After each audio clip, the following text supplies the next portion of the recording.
Ambassador Kethvar's 3 hearts hammered in his chest as he stared at the transmission from Earth. The blue marble of a planet that had seemed so harmless just cycles ago now felt like a ticking bomb in the corner of galactic space. "Run it again," he whispered to his aide, his scaled fingers trembling against the holographic display.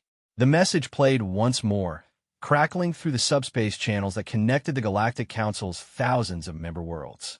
It was simple, direct, and absolutely terrifying in its implications. To the Galactic Council and all member species, humanity formally withdraws from all technological limitation treaties. Effective immediately, we will no longer pretend to be a primitive species. We thank you for the entertainment these past 50 years have provided. Regards, Terra Prime Defense Command. Kethvar's aide, a young Zephyrian named Souls, looked up from her datapad with confusion written across her crystalline features. "Ambassador, I don't understand. The humans barely achieved faster-than-light travel 30 of their years ago. Their weapons are crude projectile-based systems. Their ships use fusion rockets. How can they be pretending to be primitive when they clearly are primitive?" The ambassador's laugh was hollow and bitter. He had served on the council for over 200 standard years, and in all that time, he had never felt the kind of cold dread that was currently seeping through his bones. "Souls, pull up the original first contact reports, the ones from when we initially discovered the Sol system." His aide's fingers danced across her interface, calling up files that were decades old. "Here they are, sir. Initial survey conducted by the exploration vessel Wandering Star under Captain HFY Mel. They reported a... Tell me what you see." Souls read aloud, her voice growing smaller with each word. "Initial scans detected a Type 2 civilization with rudimentary space capabilities. Multiple artificial satellites in orbit around the third planet. Evidence of atomic weapon testing. Primitive radio communications detected. However," she paused, her crystalline skin shifting to a nervous amber hue. "However, scans also detected unusual energy signatures from the planet's surface and several of its moons. Signatures were inconsistent with reported technological level. Recommended for further investigation." And what happened to that recommendation? It was filed under low priority primitive world monitoring. The follow-up investigation was postponed indefinitely due to the Centauri border conflicts. Ketvar noted grimly. The Centauri conflicts that lasted exactly 47 standard years. Convenient, wouldn't you say? Across the council chambers, emergency sessions were breaking out among the various species representatives. The insectoid Vrex were chittering anxiously among themselves, their hive mind communication creating a low, buzzing sound that filled one corner of the vast space. The aquatic depths dwellers had their tanks glowing with rapid color changes, their equivalent of excited conversation. Even the notoriously calm ethereals were showing signs of distress, their energy forms flickering more rapidly than usual. High Counselor Zarn called for order, her massive form casting shadows across the chamber floor. As one of the ancient titans, she had seen the rise and fall of dozens of civilizations, but even her usually steady voice carried notes of uncertainty. "Representatives, please. We must approach this situation with the wisdom that has guided our council for millennia. The humans have made a claim that seems improbable. Perhaps this is simply an elaborate form of their primitive humor." But even as she spoke, reports were flooding in from across the galaxy. Human colonies that had been established over the past 5 decades, previously thought to be struggling frontier settlements barely maintaining life support, were suddenly revealing themselves to be thriving technological centers. Mining operations that should have taken centuries to establish had apparently been completed within years. Most disturbing of all were the reports from the Outer Rim. The disputed territories where council authority was weakest, where pirates and raiders made their homes in the darkness between stars. Word was spreading quickly through the criminal networks. The humans were calling in debts. Debts that no one remembered them being owed. Captain Rixtar had made his living for 30 years raiding the supply lines that connected the Council worlds to their frontier colonies. His crew of mixed-species outcasts was efficient, ruthless, and very good at staying ahead of Council enforcement. But today, as his ship's shadows edge-hung in the darkness of the Kithuran Nebula, he was receiving a communication that made his blood run cold. Captain Rixtar, the human voice was calm, almost friendly. My name is Commander Sarah Chun of the Terran Merchant Protection Service. I believe you have something that belongs to us. Rixtar's mandibles clicked nervously. I don't know what you're talking about, human. We've never raided any of your pathetic little colonies. Oh, but you have? 3 years ago, you attacked a convoy heading to the Kepler 442 system, took their entire cargo of medical supplies and quantum processors. The convoy was flying under Terran registration, though I understand the confusion. Our ships at the time were designed to look rather primitive. The pirate captain checked his records, his heart sinking as he found the raid in question. It had been an easy target, barely defended, flying in what looked like converted cargo haulers. That was a Centauri convoy. The ships had Centauri markings. Forge markings, Captain. A common practice for ships operating in contested space. But we have the original registration documents, the testimony of the survivors you so generously left behind, and rather comprehensive sensor logs from our own vessels that were shadowing the convoy. Your own vessels? We would have detected— No, Captain, you wouldn't have. Rixtar's crew was beginning to panic around him. Their sensor operator, a nervous Kelvori named Zix, was frantically scanning the space around them. Captain, I'm picking up massive energy signatures. They're all around us. How did they get so close without? The ship shuddered as something large and invisible became visible. Then another, and another. Within moments, Rixtar's small raiding vessel was surrounded by ships that looked like nothing he had ever seen. They were sleek, angular, and absolutely massive. Each one was easily 3 times the size of his own vessel, and their energy signatures were off the charts. Now, then, Captain Commander Chin's voice continued, still calm and pleasant. We're prepared to discuss terms for the return of our property, plus interest. I think you'll find our negotiation style quite reasonable. We learned it from watching the Council operate for the past 50 years. Back in the Council chambers, Ambassador Kethvar was reviewing intelligence reports that painted an increasingly disturbing picture. Human colonies that should have been barely self-sufficient were reporting population numbers in the millions. Mining operations that should have been small-scale affairs were apparently strip mining entire asteroid belts. And, most concerning of all, human ships were appearing throughout Council space with technology that made their own vessels look like ancient relics. The worst part was beginning to sink in for many of the representatives. If the humans had been pretending to be primitive for 50 years, that meant they had been watching, learning, studying every species in the Council, their strengths, their weaknesses, their technologies, and their tactics. High Counselor Zarn THYSS received a priority communication from the Council Fleet Command.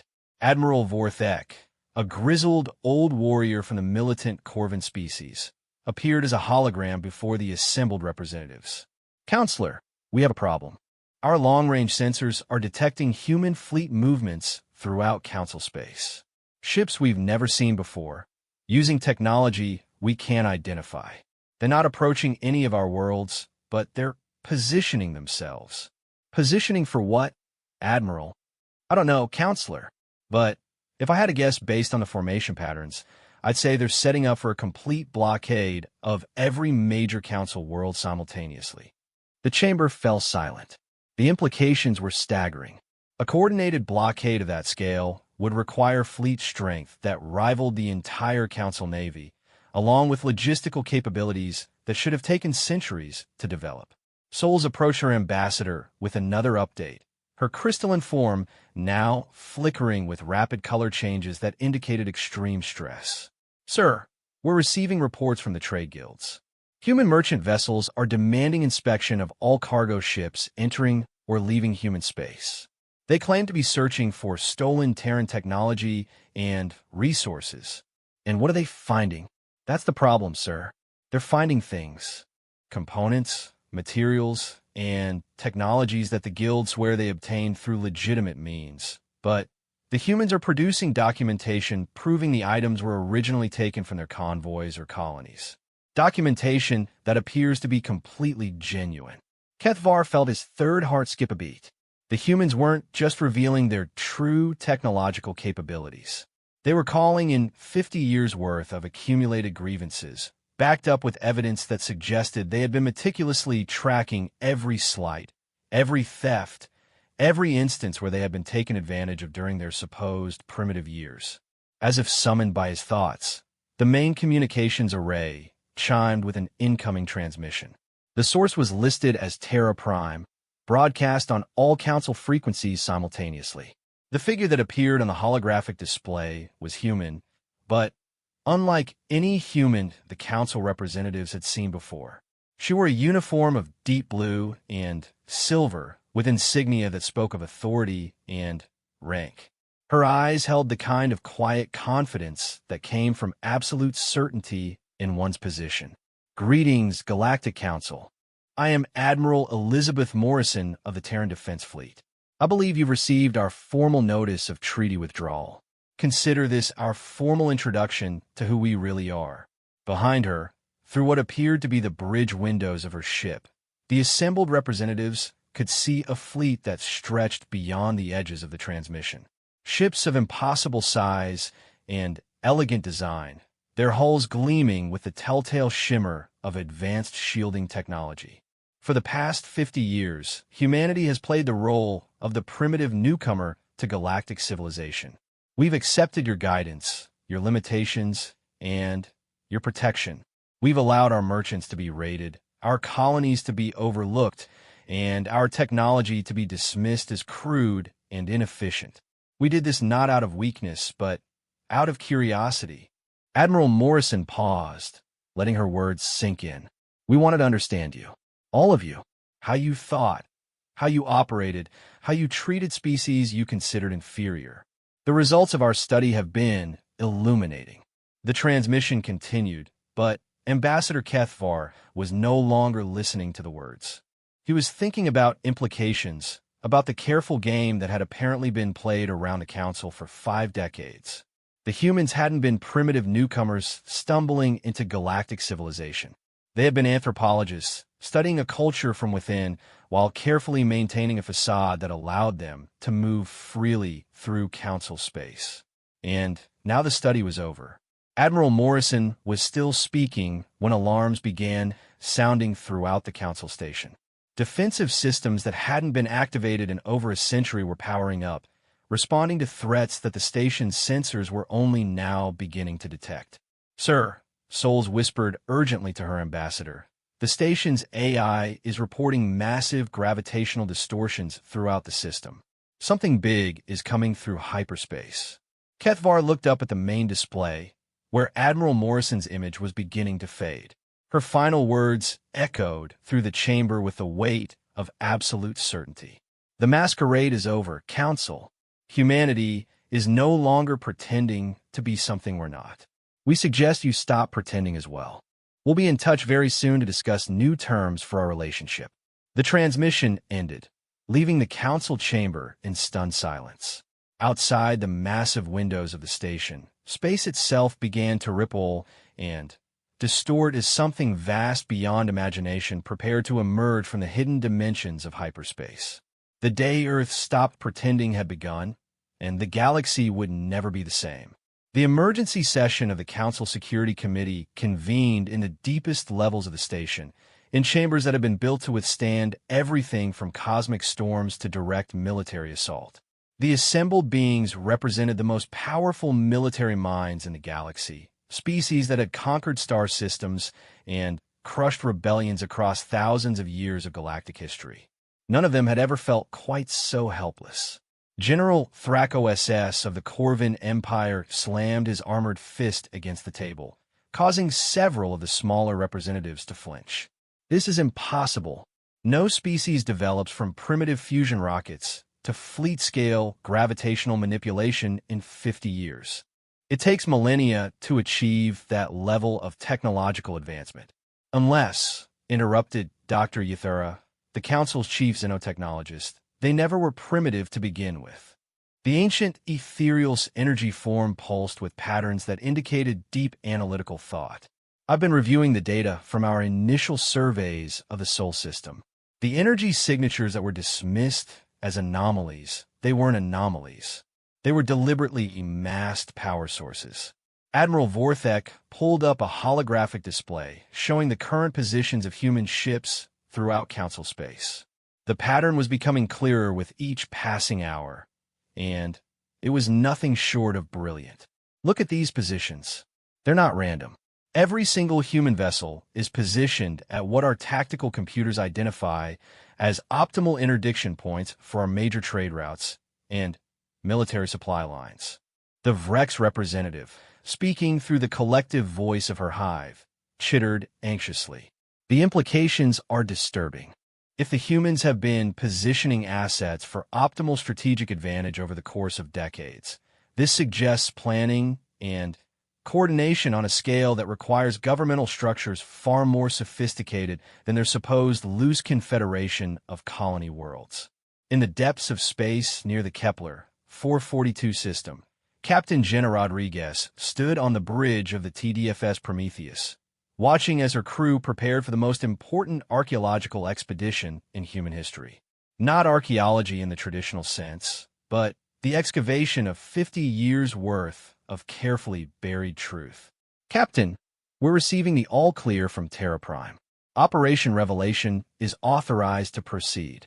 Rodriguez nodded to her communications officer. Around her ship, space began to shimmer as dozens of vessels dropped their stealth fields and revealed themselves. These weren't the converted cargo haulers and primitive patrol boats that the galaxy had grown accustomed to seeing in human space. These were purpose-built warships, their hulls bearing the elegant curves and aggressive angles that spoke of advanced engineering and serious military intent. Begin Phase 1. I want every human colony in Council space to drop their masquerade protocols simultaneously. It's time to show the galaxy what 50 years of struggling frontier settlements actually look like. Across human space, the transformation began. Colonies that had appeared to be small clusters of prefabricated buildings began to drop their holographic camouflage, revealing sprawling cities with populations in the millions.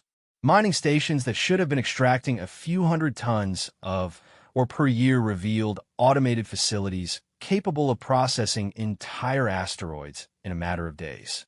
But perhaps most shocking of all were the shipyards.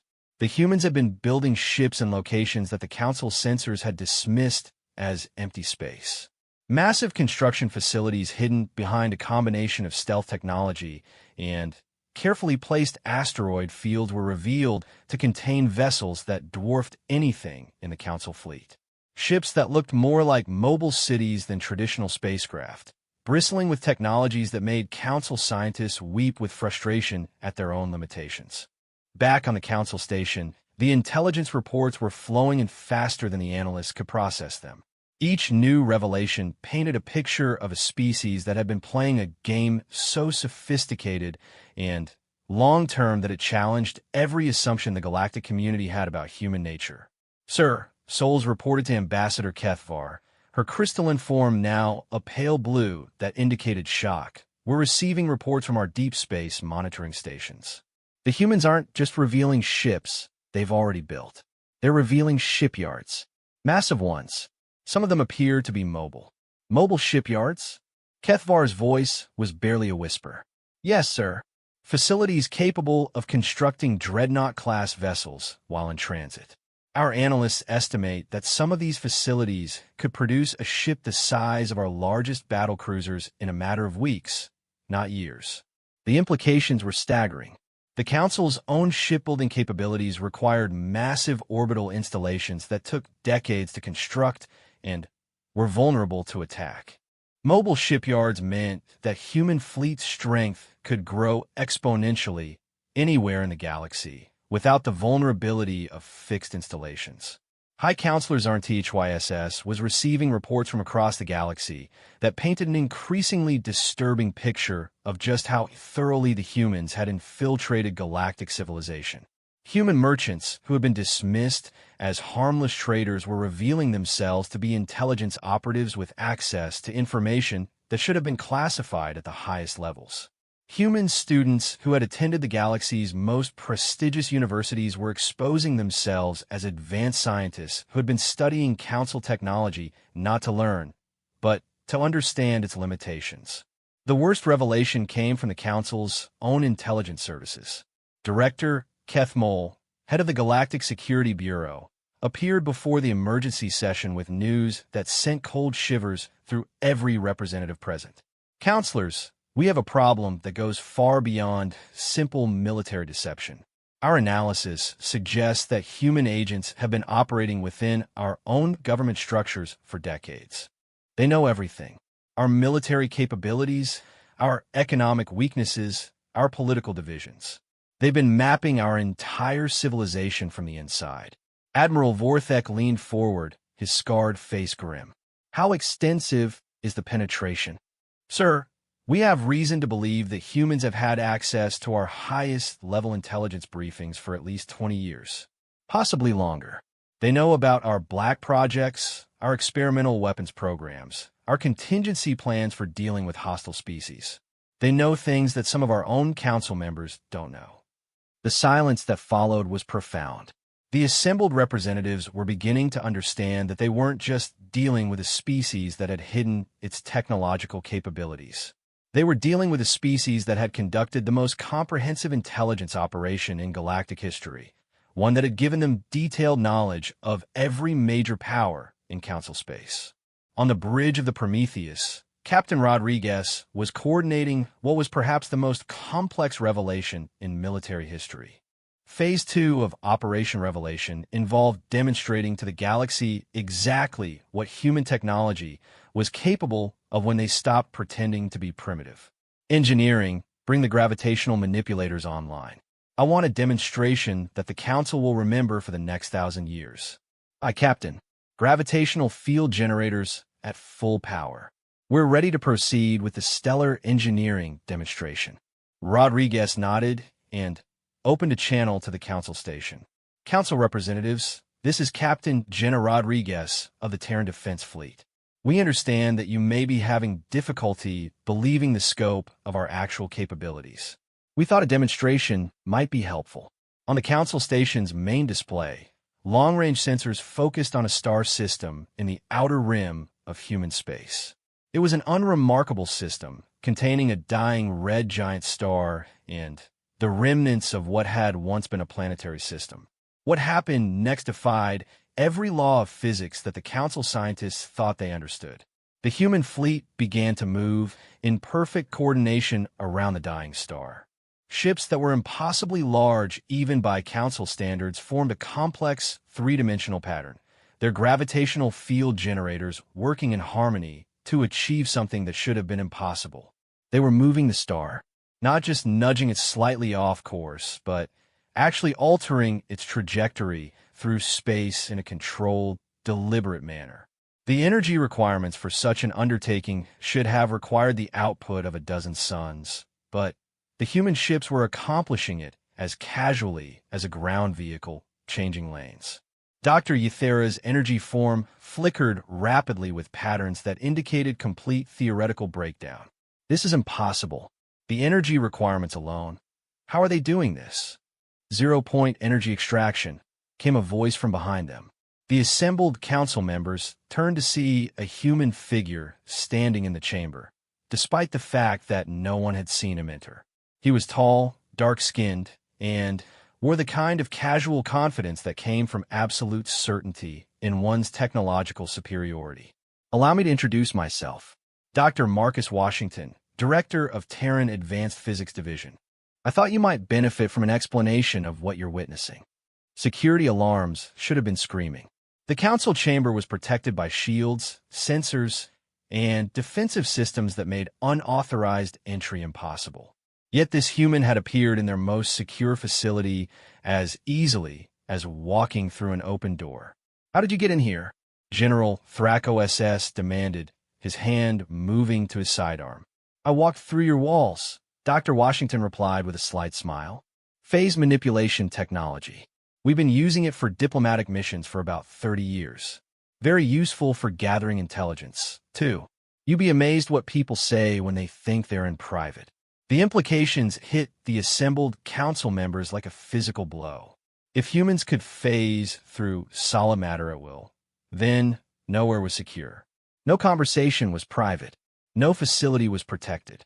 The humans hadn't just been watching them for 50 years. They had been listening to every secret, every private conversation, every classified discussion. Ambassador HFY found his voice first, though it came out as barely more than a croak. What do you want? Dr. Washington's expression became serious, the casual friendliness fading to reveal something far more dangerous underneath. What we want, Ambassador, is very simple. We want the same thing we've always wanted. Respect, equality, and an end to the systematic exploitation of species that you consider inferior. He gestured toward the display, where the human fleet was still demonstrating their ability to move celestial objects at will. For 50 years, we've watched the Council operate. We've seen how you treat species that can't defend themselves, how you extract resources from primitive worlds while giving nothing in return, how you classify entire civilizations as unworthy of full membership based on arbitrary technological benchmarks. We've been patient, we've been studious, and we've been preparing. High Counselor Zarntitris, her massive form casting shadows across the chamber, spoke with the authority of millennia. Dr. Washington, humanity has benefited greatly from council protection and guidance. Surely you don't mean to suggest that we have been anything but generous hosts to your species. The human's laugh was cold and entirely without humor. Generous hosts? Counselor, in the past 50 years, human merchant vessels have been raided over 3,000 times by pirates operating in Council space. Council security forces have responded to exactly 17 of those incidents. Our colonies have been relocated 6 times to make room for Council member species expansion. Our requests for full Council membership have been denied 4 times based on insufficient technological development. We kept detailed records. Dr. Washington produced a small device from his pocket, activating a holographic display that showed statistics, dates, and documentation that painted a comprehensive picture of 50 years' worth of systematic discrimination and exploitation. Every raid on our shipping, every time our colonies were told to move for security reasons that coincidentally benefited Council member species, every technology transfer that was supposedly for our benefit, but actually gave you access to our research. Every vote where humanity's interests were sacrificed for the convenience of more established species. The data was overwhelming, comprehensive, and absolutely damning. The humans hadn't just been keeping records. They had been building a legal case that documented every instance where they had been taken advantage of during their supposed primitive years. Now, Dr. Washington continued, we're prepared to discuss new terms for humanity's relationship with the galactic community. Terms between equals, rather than between masters and subjects. On the main display, the human fleet completed their stellar engineering demonstration. The dying red giant, which had been drifting aimlessly through space for millions of years, was now moving in a controlled trajectory toward a system where its heat and light could support terraforming efforts on previously lifeless worlds. The message was clear. Humanity possessed the power to reshape the galaxy itself. The only question now was how they intended to use it, and whether the Council would be wise enough to treat them as the equals they had always been, rather than the primitives they had pretended to be. The Council's emergency response came 12 hours after Dr. Washington's demonstration, in the form of a hastily assembled war fleet that represented the combined military might of 17 different species. Admiral Vorthek commanded from the bridge of the massive dreadnought Eternal Dominion, a ship that had never been defeated in 3 centuries of warfare. He was about to learn the difference between fighting conventional enemies and fighting humans who had stopped pretending to be weak. "Sir, we're detecting the human fleet at the edge of the system," his tactical officer reported, mandibles clicking nervously. "They're not running. They're waiting for us." Admiral Vorthek studied the sensor readouts with growing unease. The human formation was unlike anything he had encountered in his long military career. Their ships were arranged in what appeared to be a completely random pattern, with no obvious tactical advantage or defensive positioning. It was either the work of complete amateurs or something so sophisticated that he couldn't recognize the strategy. Given what they had learned about human deception over the past day, he strongly suspected the latter. "Open a channel to the human fleet. Let's see if they're interested in surrendering before we demonstrate the consequences of challenging Council authority." The figure that appeared on his main screen was not what he had expected. Instead of Dr. Washington or one of the other humans who had been speaking for their species, this was clearly a military officer. Her uniform bore insignia that spoke of high rank, and her eyes held the kind of calm confidence that only came from extensive combat experience. "Admiral Vorthek," she said, somehow knowing his name despite never having met him. "I am Admiral Sarah Chun, commanding the Terran Defense Fleet. I understand you've brought quite an impressive force to our little demonstration." "Admiral Chun, I am authorized by the Galactic Council to demand your immediate surrender and the cessation of all hostile activities. Your species has violated dozens of interstellar treaties and engaged in acts of deception that constitute a threat to galactic security." Chin's expression didn't change, but something in her eyes suggested amusement. "Admiral, respectfully, humanity never signed those treaties. You offered them to us 50 years ago, and we declined. Your records show that we agreed to consider them carefully, which we have been doing ever since." Vorthek checked his ship's database, his heart sinking as he found the relevant documents. The humans were technically correct. They had never formally agreed to the technological limitation treaties or the military restriction accords. They had simply allowed the Council to assume compliance while they pursued their own agenda. "Nevertheless, your actions constitute a clear threat to galactic stability. I am prepared to use force to ensure Council security." "Admiral," Chin replied, her voice taking on a note of genuine concern, "I would strongly advise against that course of action. You're operating under some significant misconceptions about our respective capabilities. Your ships are impressive, Admiral, but you're outnumbered 50-1. Technological superiority has its limits." Chin nodded slowly. "You're absolutely right, Admiral. Numbers do matter in warfare. Shall we compare numbers?" What happened next would be studied in military academies across the galaxy for generations to come. The space around the human fleet began to shimmer and distort, and suddenly, Admiral Vorthek's sensors were detecting not dozens of human ships, but thousands. The humans hadn't been hiding their technological capabilities. They had been hiding the true size of their fleet.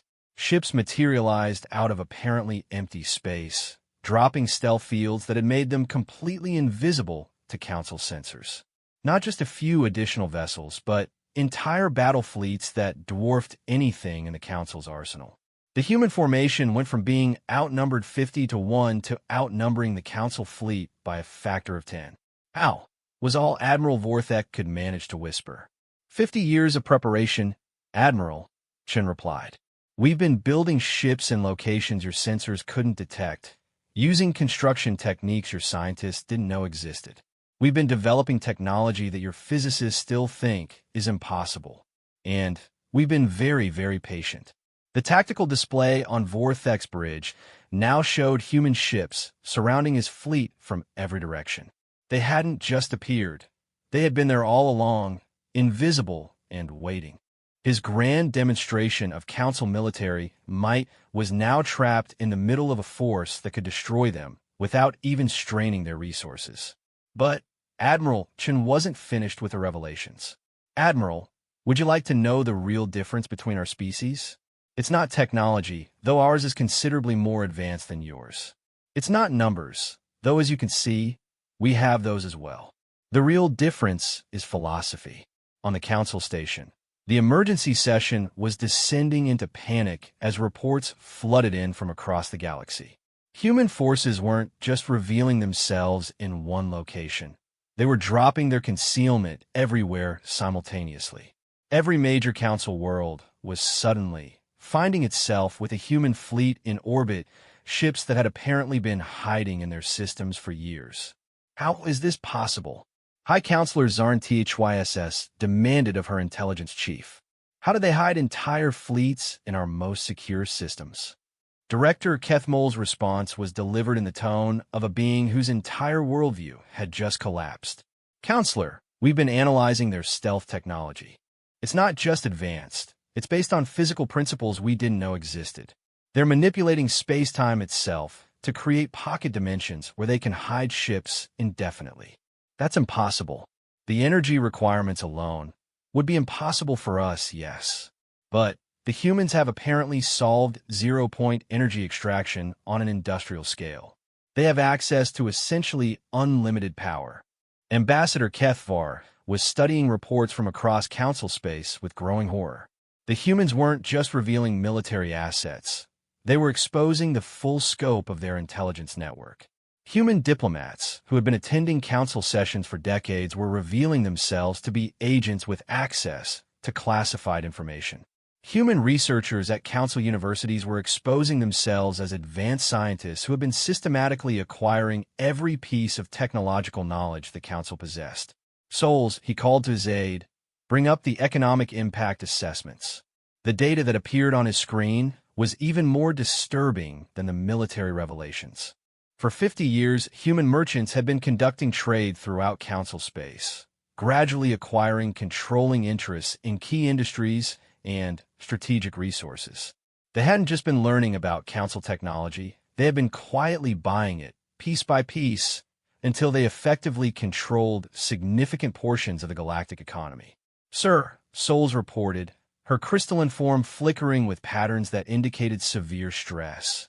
Our economists are reporting that human corporate entities have acquired controlling interests in 47% of the galaxy's rare earth mining operations, 38% of our advanced manufacturing facilities, and 62% of our information networks. The implications were staggering. The humans hadn't just been preparing for military confrontation. They had been positioning themselves for economic dominance. If they chose to exercise their economic power aggressively, they could crash the economies of entire star systems without firing a single shot. Back in the combat zone, Admiral Vorthek was learning about the philosophical differences Admiral Chun had mentioned. He had expected a typical space battle, with ships maneuvering for position and exchanging fire until one side was destroyed or surrendered. What he got instead was something that challenged his understanding of warfare itself. Admiral, his weapons officer, reported, the human ships aren't targeting our weapons or engines. They're precisely disabling our non-essential systems. Life support is untouched, but our communications, sensors, and defensive fields are being systematically neutralized. Vorthek stared at his tactical display in amazement. The human ships were engaging in combat with a precision that bordered on the supernatural. Instead of trying to destroy the Council fleet, they were carefully and methodically disabling every system that could pose a threat while leaving their opponents alive and unharmed. They're not trying to kill us, he realized aloud. No, Admiral, Chen's voice confirmed through the communication channel. We're not. That's the philosophical difference I mentioned. When your species encounters a problem, your first instinct is to eliminate it. When humanity encounters a problem, our first instinct is to understand it and then find a solution that benefits everyone involved. Your fleet is now completely disabled, Admiral, but your crews are unharmed and your life support systems are fully functional. Your ships will be repaired and returned to you once we've concluded our discussions with the Council. Consider this a demonstration of what cooperation with humanity can offer, rather than what resistance will cost. Admiral Vorthek looked around his bridge at his officers, seeing his own amazement reflected in their faces. They had come expecting to fight a desperate battle against technologically superior opponents. Instead, They had been defeated so thoroughly and precisely that they hadn't even realized they were under attack until it was over. "Admiral Chun," he said slowly, "what is it that humanity actually wants?" "Admiral, what we want is very simple. We want to end the systematic exploitation of developing species throughout the galaxy. We want to establish a new framework for interstellar relations based on mutual respect and genuine cooperation.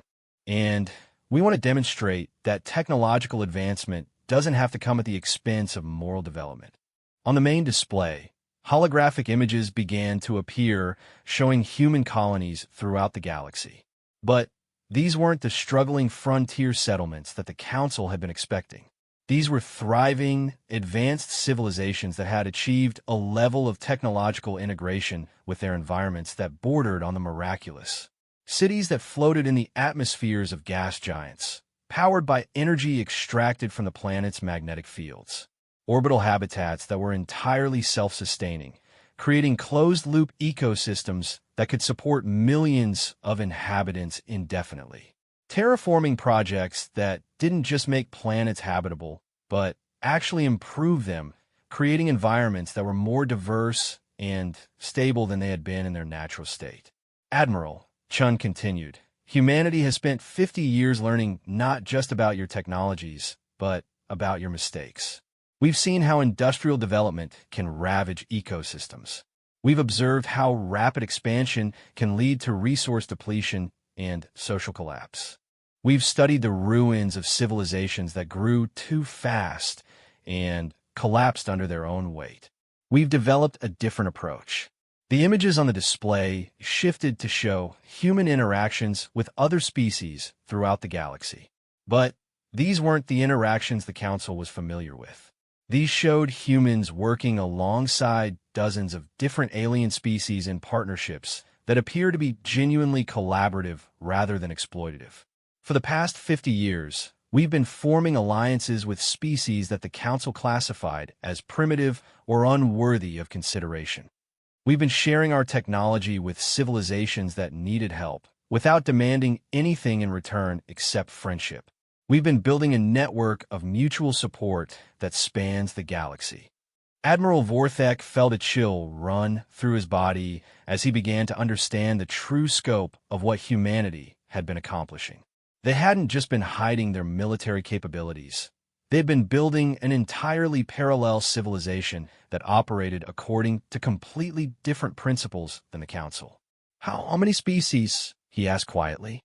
"Currently, Admiral, the Terran Cooperative Alliance includes over 300 sentient species, most of whom the Council has never even discovered. Our combined population exceeds 2 trillion individuals, and our territory spans approximately 40,000 star systems." The number was impossible. The Council, which considered itself the dominant force in the galaxy, controlled less than 10,000 systems and had a combined population of roughly 500 billion. Humanity and its allies represented a civilization that was larger, more advanced, and more powerful than everything the Council had built over thousands of years of expansion. And they had done it in secret in 50 years while pretending to be primitive newcomers who needed protection and guidance. Admiral Chen's final words carried the weight of inevitability. "Admiral, please inform the Council that humanity is prepared to begin formal negotiations for a new galactic order. One based on cooperation rather than domination, on mutual benefit rather than exploitation. We look forward to working together to build something better than what currently exists." The transmission ended, leaving Admiral Vorthek alone with the realization that everything he thought he knew about the galaxy had just been revealed to be an illusion. The Council wasn't the dominant power in galactic civilization. They were simply the largest group that had been operating in the open. The real power had been hiding in plain sight for 50 years, patiently building something better while everyone else had been too arrogant to notice. The emergency summit convened 3 days after Admiral Vorthek's fleet limped back to Council space with stories that sounded like science fiction even to experienced military minds. The venue was neutral space, a system that belonged to neither the Council nor the newly revealed Terran Cooperative Alliance.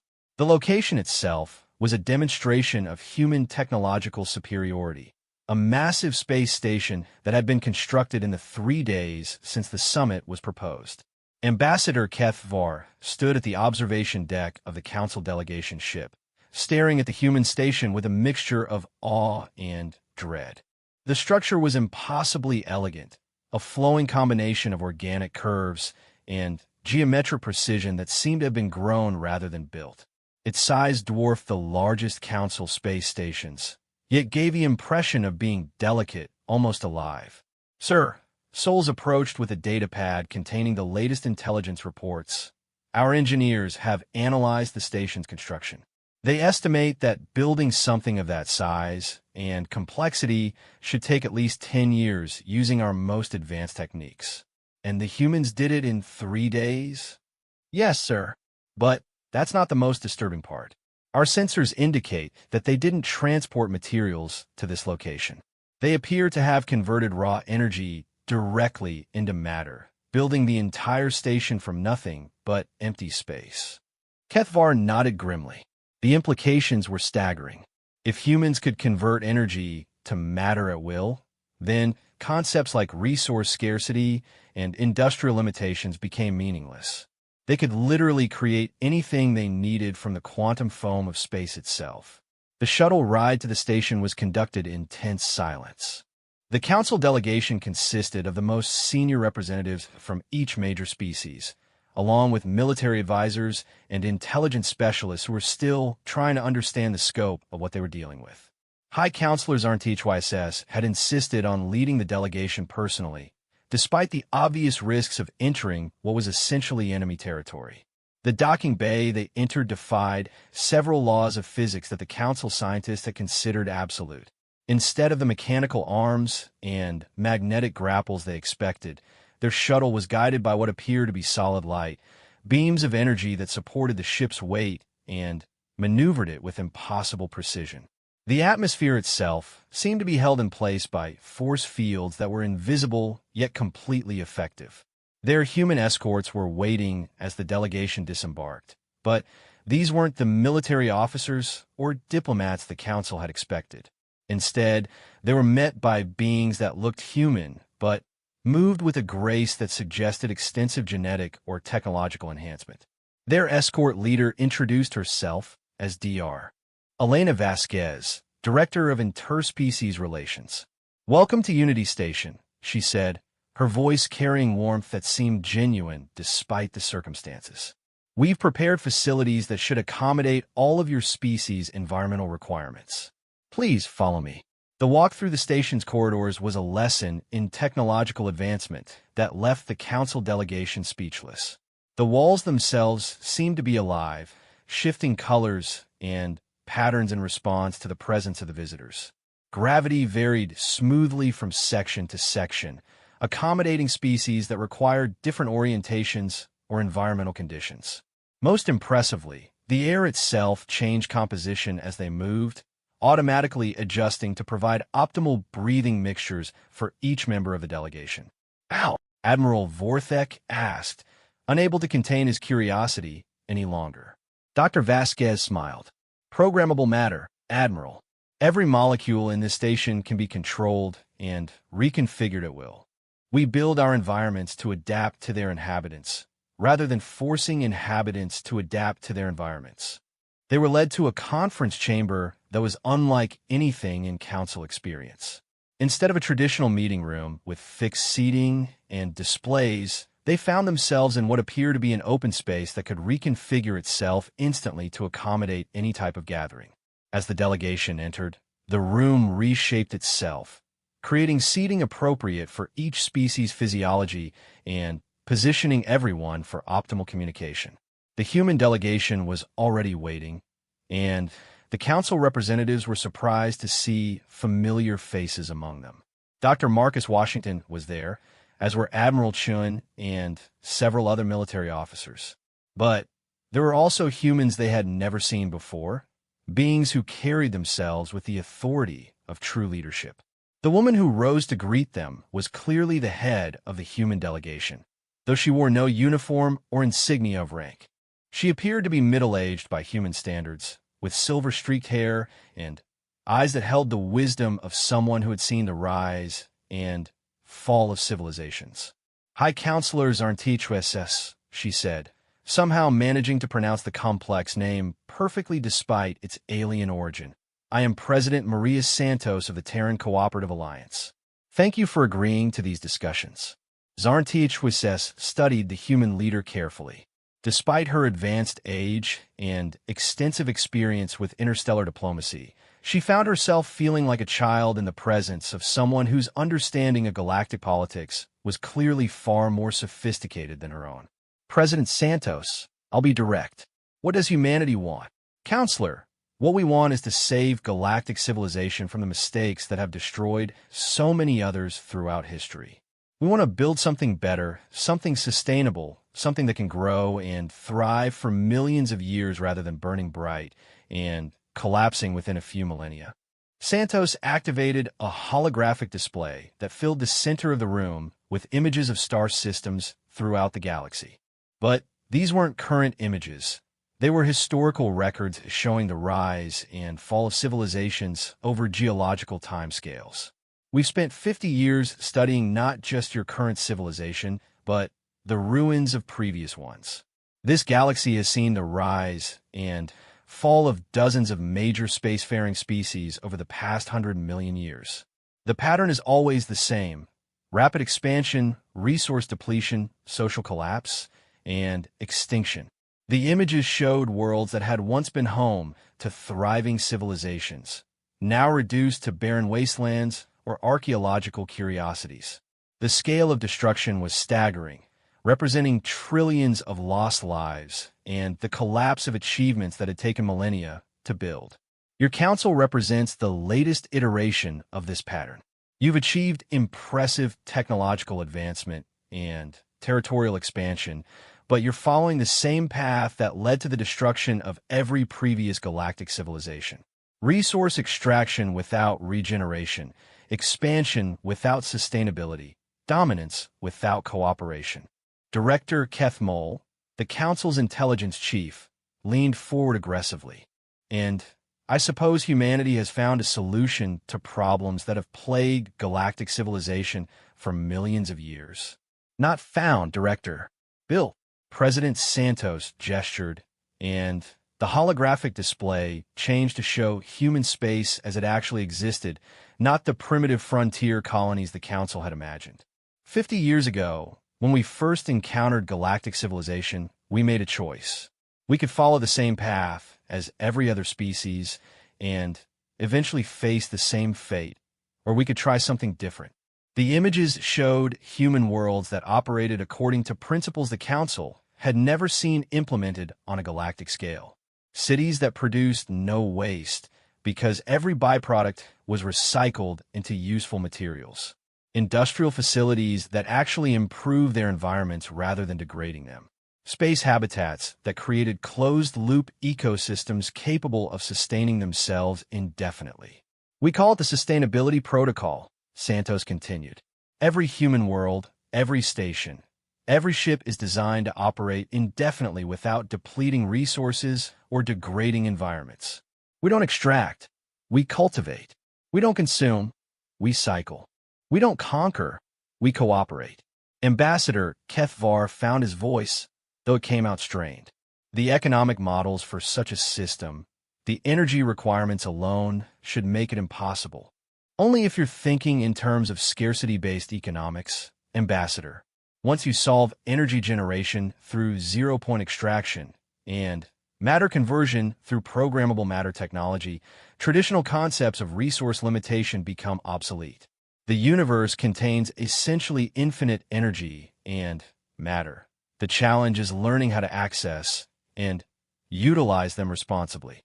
Dr. Yithara, the Council's chief xenotechnologist, was studying the displays with rapid patterns that indicated intense analysis. President Santos, the technologies you're describing, they represent advances that our best scientists estimate would require thousands of years to develop. Dr. Yithara, you're correct if you assume development along traditional lines. But humanity didn't develop these technologies in isolation. We had help. Santos gestured again, and the display changed to show star maps indicating the locations of Terran Cooperative Alliance members throughout the galaxy. The scope was breathtaking. The Alliance included species from every quadrant of galactic space, many in regions the Council had never even explored. 300 sentient species, each contributing their unique insights and capabilities to collective research efforts. When you combine the mathematical genius of the ethereal descended Luminari with the quantum intuition of the crystalline collective and the biological mastery of the Shapers, you can achieve in decades what any single species might take millennia to develop. But more importantly, Santos continued, we didn't try to develop these technologies for conquest or domination. We developed them for survival and cooperation. When your goal is to create something that benefits everyone, you find solutions that would never occur to someone whose goal is to maintain advantage over others. High Counselor HFY was beginning to understand the true scope of what they were dealing with. The humans hadn't just been hiding their capabilities. They had been building an entirely different model of civilization, one based on principles that challenged everything the Council thought they knew about interstellar society. President Santos, assuming everything you've told us is accurate, what do you propose for the future of Council space? Counselor, we propose integration. Not conquest, not subjugation, but genuine cooperation between equals. The Council species have achieved impressive things within the limitations of your current paradigm. Imagine what you could achieve if those limitations were removed. Santos activated another display, this one showing projected models of what galactic civilization could become under cooperative alliance principles. Worlds that were not just habitable, but paradisiacal, supporting populations in the trillions while actually improving their environments. Space habitats that were indistinguishable from natural worlds, but could be created anywhere in the galaxy. Technologies that could heal the damage caused by millennia of destructive industrial practices. We're offering membership in something greater than what currently exists, Counselor, not as subjects or subordinates, but as equal partners in building the kind of civilization that can survive and thrive for geological timescales. Admiral Vorthek, still nursing his professional pride from his fleet's recent defeat, spoke up with barely controlled anger. And if we refuse? If the Council chooses to maintain its independence? President Santos's expression became sad rather than threatening. Admiral, then you'll follow the same path as every other galactic civilization in recorded history. You'll expand until you can't expand anymore, extract resources until there are no more resources to extract, and eventually collapse under the weight of your own success. We'll be sorry to see it happen, but we won't try to stop you if that's what you choose. However, she continued, we won't allow you to interfere with species that choose a different path. The days of the Council treating developing civilizations as resources to be exploited are over. From now on, any species that asks for our protection will receive it, and any species that wants to join the cooperative alliance will be welcomed. The implications were clear. The Council could choose to join the new galactic order as equals, or they could continue operating under their old paradigm in an increasingly isolated corner of space while the rest of the galaxy moved beyond them. Zarn THYSS looked around the chamber at her fellow Council members, seeing her own thoughts reflected in their expressions. They had come to these negotiations believing they were dealing with an upstart species that had grown too ambitious. Instead, they had discovered that galactic civilization had already evolved beyond them, and they were being offered the chance to catch up rather than being conquered and replaced. President Santos, she said slowly, we will need time to consider your proposal. Of course, Counselor, evolution of this magnitude can't be rushed. Take all the time you need. The universe is patient, and so are we. As the Council delegation prepared to return to their ships, each member was left to grapple with the same profound question. Were they witnessing the dawn of a new age of galactic civilization, or the sunset of their own relevance in the cosmos? The answer, they were beginning to realize, would depend entirely on their willingness to admit that everything they thought they knew about civilization, progress, and power had been fundamentally wrong from the beginning. 6 months after the Unity Station summit, Ambassador Keth Var stood in what had once been the Council's most secure military facility, watching in amazement as human engineers worked alongside Vrex technicians to implement technologies that would have seemed like magic just a year ago. The transformation of galactic civilization had been swift, comprehensive, and surprisingly peaceful. The choice, in the end, had been easier than anyone expected. Faced with the option of joining a galactic cooperative that offered unlimited energy, sustainable development, and genuine equality among species, or maintaining their increasingly isolated independence, most Council member species had chosen integration. The holdouts were few, and they had been allowed to maintain their traditional territories while the rest of the galaxy moved forward into something unprecedented. Sir, Sol's approached her ambassador, her crystalline form now shimmering with colors that indicated wonder rather than stress. The retrofitting of our home system is proceeding ahead of schedule. The human engineers estimate that we'll achieve full environmental restoration within 2 standard years. Kethvar nodded, still struggling to adjust to concepts that challenged everything he had once believed about resource management and environmental science. The humans weren't just repairing the damage caused by centuries of industrial extraction on his homeworld. They were actually improving it, creating ecosystems that were more diverse and stable than anything that had existed in the planet's natural history. And the other Council worlds? Similar progress across the board, sir. The Corvin military infrastructure has been converted to peaceful applications using programmable matter technology. The Zephyrian crystal farms are producing yields that exceed their historical maximums, while actually improving soil quality. Even the ethereal energy collectors have been enhanced to tap directly into zero-point fields. The speed of the transformation had been the most surprising aspect of the integration process. Once the Council species had agreed to join the Terran Cooperative Alliance, human technology had been shared freely and completely. There had been no gradual introduction, no withholding of advanced capabilities until trust was established. Humanity had simply opened their entire technological database and provided whatever assistance was needed to implement it. The results had been spectacular. Worlds that had been struggling with resource depletion were suddenly post-scarcity societies. Species that had been confined to their home systems due to technological limitations found themselves with access to transportation methods that made the galaxy feel small and accessible. Military conflicts that had been simmering for centuries were resolved overnight as the underlying resource competition that had driven them simply ceased to exist. But perhaps most significantly, the integration had revealed just how much potential had been wasted under the old system. Dr. Elena Vasquez materialized beside Kethvar, using the same phase manipulation technology that had allowed Dr. Washington to walk through walls months ago. The ambassador was growing accustomed to human casual disregard for conventional physics, but it still made him jump occasionally. Ambassador, I hope you don't mind the intrusion. I wanted to update you on the Deep History Project. The Deep History Project was humanity's ongoing effort to uncover and preserve the records of previous galactic civilizations. Using technologies that could reconstruct historical events from quantum echoes and archaeological fragments, human scientists were building a comprehensive picture of the rise and fall of galactic society over millions of years. What have you discovered? Dr. Vasquez activated a holographic display that showed a timeline spanning geological ages.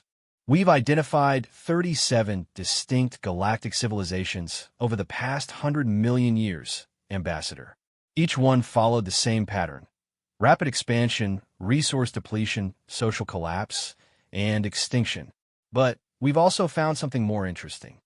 The display zoomed in on specific periods, highlighting data points that showed technological achievement levels over time. Each successive civilization reached higher levels of technological development than the previous one, but they also collapsed more quickly. The pattern suggests that technological advancement without corresponding social evolution becomes increasingly unstable over time. Kethvar studied the data with growing understanding. The more advanced the technology, the more catastrophic the potential for self-destruction. Exactly, which is why the cooperative alliance model is so critical. We're not just sharing technology, we're sharing the social and philosophical frameworks necessary to use that technology responsibly. The sustainability protocols aren't just environmental guidelines. They're civilization survival strategies based on the documented failure modes of 37 previous galactic societies. The implications were staggering. Humanity hadn't just developed advanced technology. They had solved the fundamental problem that had destroyed every previous spacefaring civilization in galactic history. They had learned how to advance technologically without losing social stability, how to expand without depleting resources, and how to maintain cooperation across vast scales of space and time. Dr. Vasquez, there's something I've been wondering about. Why reveal yourselves now? You could have maintained your masquerade indefinitely, studying us while building your alliance in secret. What changed? The human scientist's expression became serious. Ambassador, our analysis indicated that the current council paradigm was approaching a critical failure point. Within the next 50 to 100 years, resource competition would have led to large-scale military conflicts that could have damaged or destroyed significant portions of galactic civilization. We decided it was better to reveal ourselves and offer an alternative than to watch another galactic society collapse. Across the galaxy, the transformation was proceeding with remarkable speed and efficiency. The Corvan Empire had transitioned from military autocracy to a cooperative research collective, using their warrior traditions to tackle the challenge of exploring and mapping previously unknown regions of galactic space. The Zephyrian Collective had become leaders in ecological restoration, their natural affinity for crystalline structures proving invaluable in developing new forms of programmable matter. Even the Vrex, whose hive mind communication had once been seen as primitive, had found their unique perspective essential for coordinating the massive logistical challenges of galactic transformation. Their ability to think and act as a unified collective while maintaining individual creativity had become a model for other species learning to operate on the scales required by true galactic civilization. High Counselor Zarn THYSS, now serving as the Council's representative to the Cooperative Alliance governing body, was experiencing changes that went beyond mere political restructuring. The Alliance had introduced concepts of collective decision-making and resource management that challenged not just how government operated, but how individuals related to their societies. President Santos, she said during one of their regular coordination meetings, I'm beginning to understand why you call this evolution rather than revolution. The changes go far deeper than technology or politics. Santos nodded. Counselor, the transition from scarcity-based thinking to abundance-based thinking requires fundamental changes in how beings understand themselves and their relationships with others.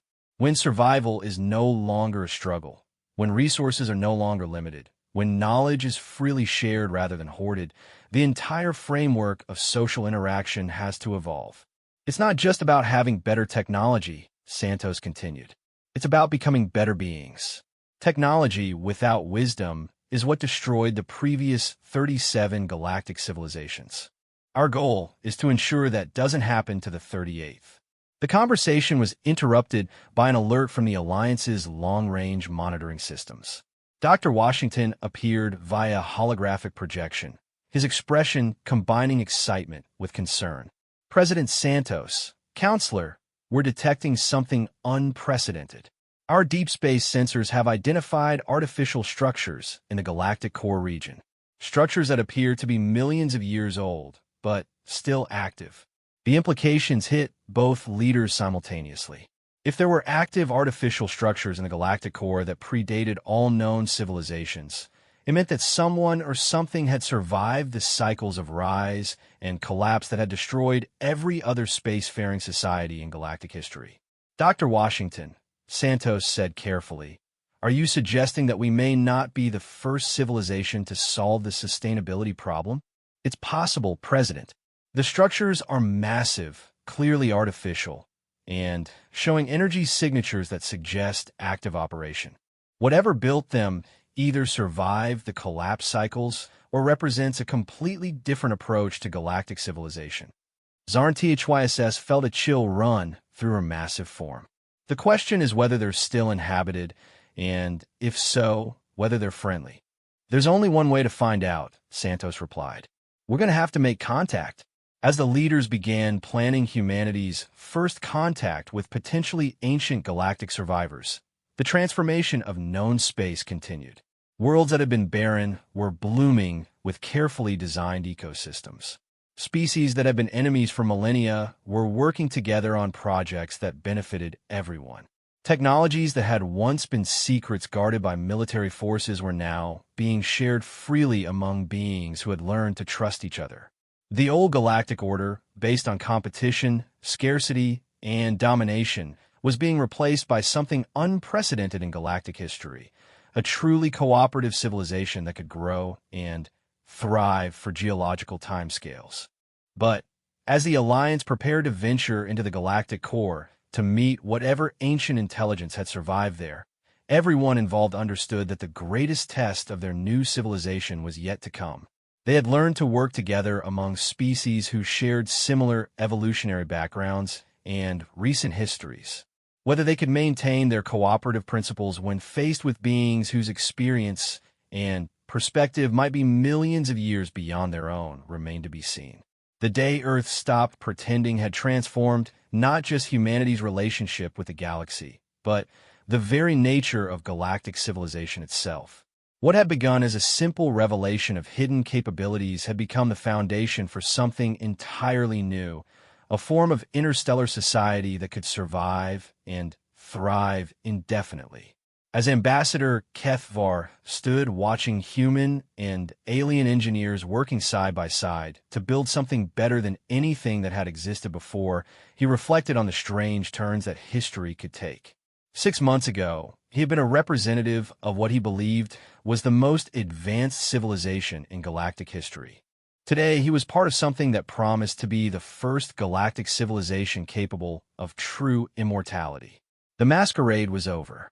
The pretending had ended, and the real work of building a sustainable galactic future had only just begun.